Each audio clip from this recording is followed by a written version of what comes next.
Человек, опередивший время. Так называют Георгия Гулия, писателя с редким и очень ярким даром. Его произведения до сих пор вызывают читательский интерес. Биография автора входит в энциклопедический словарь Кембриджского университета «Кто есть кто» в 2 серии «Интеллектуалы мира», «Писатели мира» и «Люди науки». На выставке у нас представлены фотоматериалы, где прослеживается вся жизнь и деятельность самого Георгия Дмитриевича Гулия.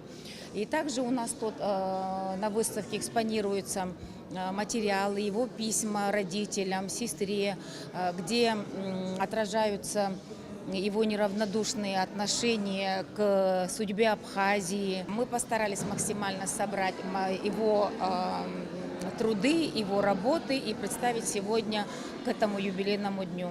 Знатоки художественной литературы, критики неоднократно отмечали оригинальную манеру письма Георгия Гулия.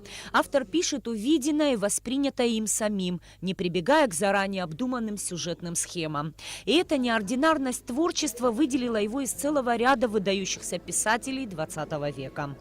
Многогранность личности писателя с мировым именем раскрылась еще и в живописи. Георгий Гулия очень любил рисовать, и каждая его картина – настоящее воплощение мыслей и чувств автора. Если когда-нибудь будет реконструкция мемориального музея, то, конечно, надо планировать отдельный зал Георгия Гулия, потому что его наследие не только в литературе, но и в изобразительном искусстве для современника очень интересно, потому что он развивался и складывался именно как художник в то время, когда в Абхазии не было художественных школ, образовательных учреждений. И у него был замечательный педагог Ольга Лешова, это серебряный век русского изобразительного искусства. Вечер памяти, организованный Министерством культуры и литературно-мемориальным музеем Гулия, собрал почитателей таланта мастера. Стены зала украшали фото из семейного архива писателя. Его картины, равно как и личные письма, были доставлены специально к мероприятию.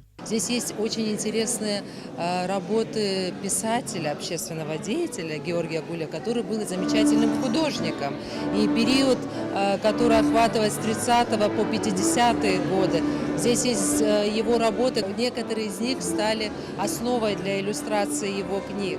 И поэтому часть из них была в собраниях Национальной картинной галереи, часть из них была в фондах музея Гулия. И сегодня, благодаря такой вот выставке, нам удалось их выставить. Десятки произведений, множество сборников. Георгий Гулия, безусловно, был абхазским писателем и при этом принадлежал всему миру. Он сумел сделать так, чтобы рассказ о жизни абхазского мальчика желал прочесть каждый житель земного шара. Ну а повесть «Весна в Сакине», за которую Георгий Гулия был удостоен Государственной премии СССР, стала апогеем его славы. Произведение было переведено на немецкий, английский, турецкий, чешский, китайский и другие языки. Нисфа Аршба, Тамур Гошба, Абхазское телевидение.